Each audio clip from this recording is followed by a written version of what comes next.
अब मैं आपको एक स्टोरी बताती हूँ कि हुआ क्या था। अब तो क्या हुआ था ना कि जो अर्ली मैन थे वो पहले एक फ्लैश ईटर थे, यानी कि फ्लैश खाते थे। वो हंट करते थे और रोज़ अपना खाना खुद लेके आते थे और अपनी फैमिली के लिए भी लेके आते थे। मीट खाते थे और वो कुछ प्लांट प्रोडक्ट्स भी थे वो भी खाते थे, जैसे कि फ्रूट्स हो गए, कुछ सीड्स हो गए, एडिबल सीड्स हो गए जो कि नेचर से उनको मिल जाते थे, नेचर में ग्रो होते थे। पर वो फूड को जो है वो कभी भी कल्टीवेट नहीं करते थे। हम उनको बेसिकली एक फूड गैदर बोल सकते हैं मैन को। उस टाइम पे एक टाइम पे क्या हुआ था कि जो वेदर था ना वो थोड़ा सा रफ हो गया था, थोड़ा ख़राब हो गया था। तो उसको और उसकी फैमिली को ना स्टेल फूड खाना पड़ा। तो या फिर कभी कभी तो ऐसा भी हो जाता था कि उनको बिना फूड के जाना पड़ता था। तो इसने जब उन्होंने ऐसा कुछ फील किया कि अब हम ऐसे नहीं रह सकते, हमें मतलब कि एनर्जी चाहिए, हमें अच्छा खाना चाहिए, तो इसलिए जो था तो उनको अच्छा खाना चाहिए था, एनर्जी चाहिए थी। इसीलिए उन्होंने क्या करना, अपनी हैबिट को जो थी उसमें थोड़ा चेंज किया। वो क्या करने लगे, एनिमल्स डोमेस्टिकेट करने लगे, एनिमल्स को पालने लगे, जैसे कि उनको मिल्क मिलता था, एग मिलते थे, यानी कि वो एनिमल्स को पालने लगे।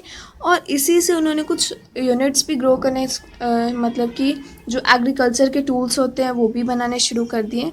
तो यहीं से जो थी वो फार्मिंग की शुरुआत हुई गई थी मैन से। अब देखते हैं हम लोग कि when the plants of the same kinds are grown and cultivated at one place on a large scale, it is called a crop. Crop का मतलब क्या है, यहाँ बता रहे हैं कि जब एक ही काइंड का प्लांट जो होता है, सेम काइंड का जो प्लांट होता है वो ग्रो किया जाता है और उसको एक ही जगह पे जहाँ पे ग्रो किया उसी जगह पे हम उसको कल्टीवेट करते हैं, वो भी बहुत लार्ज स्केल पे, बहुत मतलब कि बड़े नंबर्स में, तो उसको हम लोग बोलते हैं क्रॉप। जैसा कि अब हम लोग एग्जांपल लेते हैं कि crop of, for example, crop of wheat means that all the plants grow in a field are that of wheat. जैसे कि यहाँ पे मैं आपको अभी बताती हूँ कि एक ही, अब यहाँ पे आप देख सकते हैं कि एक लार्ज स्केल है, बहुत ही लार्ज स्केल पे जो है सिर्फ वीट ही ग्रो हो रही है, wheat wheat wheat wheat wheat. और जब वो बड़ी होगी तो उसको कल्टीवेट कर दिया गया, तो वो उसी को हम लोग बोलते हैं कि क्रॉप। उसको हम लोग क्रॉप बोलते हैं। जैसे कि एक ही फील्ड पे जो होते हैं सेम काइंड का ही जो चीज़ होती है, जो प्लांट होता है वो ग्रो किया जाता है। तो अब जैसा कि आप लोग जानते हैं कि क्रॉप डिफरेंट डिफरेंट टाइप्स के होते हैं, जैसे कि cereals, vegetables, fruits, cereals, pulses, vegetables, fruits. अब ये सब भी कैसे ग्रो होती हैं, अपनी सीज़न में ग्रो होती है, जब इनको ग्रो होना होता है। तो अब तो सीजनल फ्रूट्स आने, मतलब कि सीजनल फ्रूट्स के बारे में आपको पता होगा, समर के सीज़न में कौन से, विंटर के सीज़न में कौन से।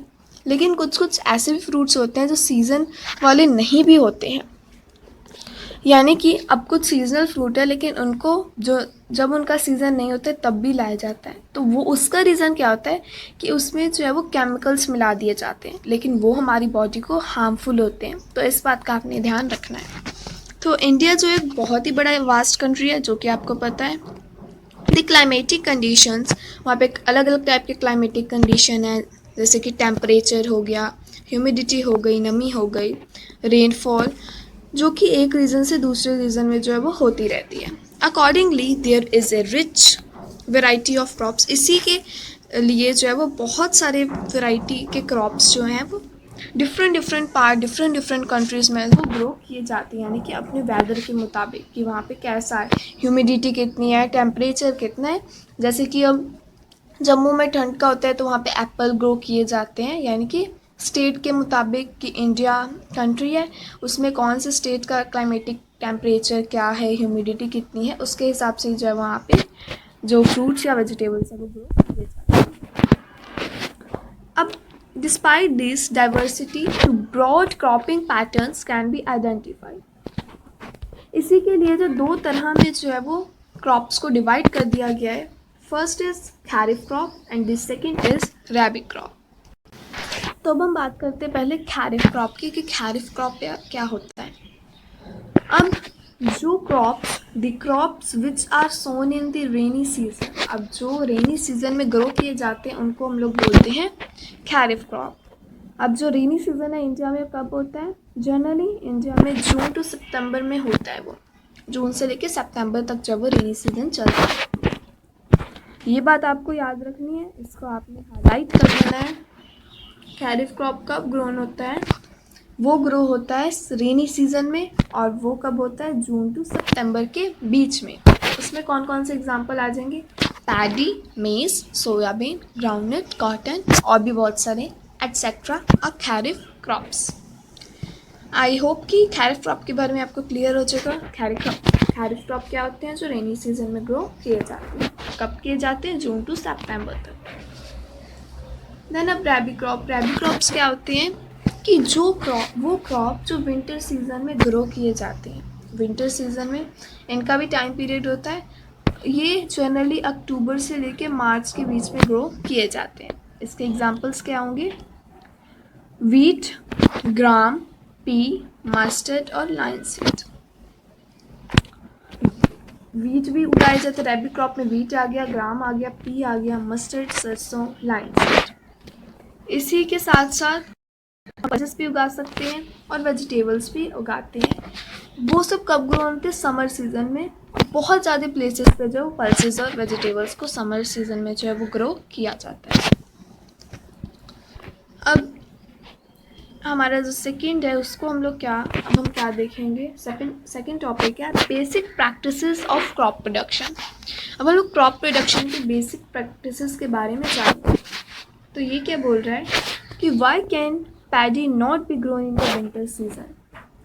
पैडी विंटर सीजन में क्यों नहीं ग्रो हो सकता? Paddy means rice. Winter season में क्यों नहीं ग्रो हो सकता? तो पैडी क्यों नहीं ग्रो हो सकता, उसका आंसर क्या दे रही है ये? Paddy requires a lot of water. Paddy को बहुत वाटर चाहिए होता है, इसलिए वो रैबी क्रॉप जो है वो नहीं है। इसीलिए इसको हम लोग सिर्फ रेनी सीजन में ही उगाते हैं जब बारिश होती है। और वीट है, उसको कम वाटर चाहिए होता है, इसलिए जो है वो विंटर सीजन में उगाया जाता है। Then cultivation of crops involve several activities undertaken by farmers over a period of time.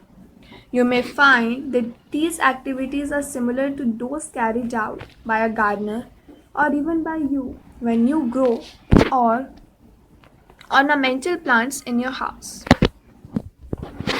अब जो कल्टीवेशन ऑफ क्रॉप है वो बहुत सारी एक्टिविटीज़ उसके अंदर आती है जो फार्मर के द्वारा एक टाइम टू टाइम पे किए जाते हैं।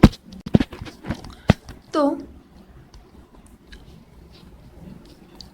वो क्या होते हैं? वो एग्रीकल्चर प्रैक्टिसेस होते हैं जिनको जो है वो सीड ग्रो करने के लिए जो है वो किए जाते हैं। जब हमने सीड ग्रो करना होता है, सीड को यानी कि सॉइल के अंदर डालना होता है, तो उसके लिए हम क्या क्या करते हैं वो देखते हैं। सबसे पहले हम क्या करेंगे? अब सॉइल को प्रिपेयर करेंगे। अगर हमने सीड ली और उसको वैसे ही डाल देंगे तो कोई फ़ायदा नहीं होगा। देखिए सॉइल ऐसे होगा। हमने उसको प्रिपरेशन ऑफ हम सॉइल को क्यों प्रिपेयर करते हैं? ताकि वो चीज़ जो वो एकदम इक्वल हो जाए, यानी कि जो मिट्टी है वो एकदम इक्वल हो जाए। देन हम उसके अंदर क्या करेंगे? सोइंग करेंगे। उसके अंदर जो हमने सॉइल तो प्रिपेयर कर ली, उसको इक्वल कर लिया। देन हमने उसके अंदर जो सीड है हमारी उसको सोन कर देना है। देन नेक्स्ट जो है हम उसमें मैन्योर और फर्टिलाइज़र डालेंगे। मैन्योर मैनमेड होती है, फर्टिलाइज़र जो है वो केमिकल वाली चीज़ होती है जो फैक्ट्रीज़ में बनती है, तो हम वो डालेंगे। देन हमने इरिगेशन करना है, उसकी मतलब देखभाल करनी है, उसमें वाटर डालना है। देन हम उसको वीड से प्रोटेक्ट करेंगे। देन हार्वेस्ट करेंगे जब वो पक जाएगा, और देन उसको हम लोग स्टोर कर लेंगे। तो इसको हम लोग डिटेल में जानते हैं। Preparation of soil. Preparation of soil क्या है? जैसा कि मैंने आपको बताया, सॉइल को इक्वल करने को हम लोग प्रिपरेशन ऑफ सॉइल जो है वो बोलते हैं। अब the preparation of soil is the first step before growing a crop. अब हमने क्रॉप को ग्रो करने से पहले ये हमारा फर्स्ट स्टेप होता है, preparation of soil. One of the most important tasks in agriculture is to turn the soil and loosen it. जो बहुत important task होता है एग्रीकल्चर में वो ये होता है कि हम सॉइल को लूज़ कर दें, यानी कि उसको इक्वल कर दें, उसको थोड़ा सा हल्का कर दें, जिससे कि जो हमारा क्रॉप है वो अच्छे से उसको मिट्टी मिल सके, अच्छे से वो ग्रो हो सके. This allows the roots to penetrate deep into the soil. Then the soil allows the roots to breathe easily. जब हम सॉइल के जो रूट्स होते हैं उनको पेंट्रेट एकदम अच्छे से मतलब कि सॉइल के अंदर डाल देते हैं, तब वो जो सॉइल होता है वो लूज हो जाता है और उसी से क्या होता है, रूट्स जो है वो अच्छे से सांस ले पाता है. Why does the loosening of soil allow the roots to breathe easily? क्यों हम सॉइल को लूज करते हैं, क्यों हम रूट्स को यानी कि सांस उसको इजीली कैसे मिल पाती है, तो वो देखते हैं अब हम. The loosened soil helps in the growth of earthworms and microbes present in the soil. जैसा कि आपको पता है अर्थवॉर्म्स और माइक्रोब्स जो है वो जो सॉइल के अंदर रहते हैं और वो सॉइल के अंदर ही जो है वो ब्रीथ करते हैं. तो जो जब हम सॉइल को लूज़ कर देते हैं तो वो अर्थवॉर्म की जो ग्रोथ है वो होती रहती है उसके अंदर, इसी से जो है वो रूट को जो है वो सांस मिलती रहती है, यानी कि ब्रीथ कर पाता है. अब जैसा कि आप लोग जानते हैं कि ये ऑर्गेनिज्म जो है वो फार्मर के फ्रेंड है और further turn and loosen the soil and add humus to it, और उसके अंदर वो ह्यूमस ऐड कर देते हैं. ह्यूमस के बारे में भी अभी हम लोग जानेंगे.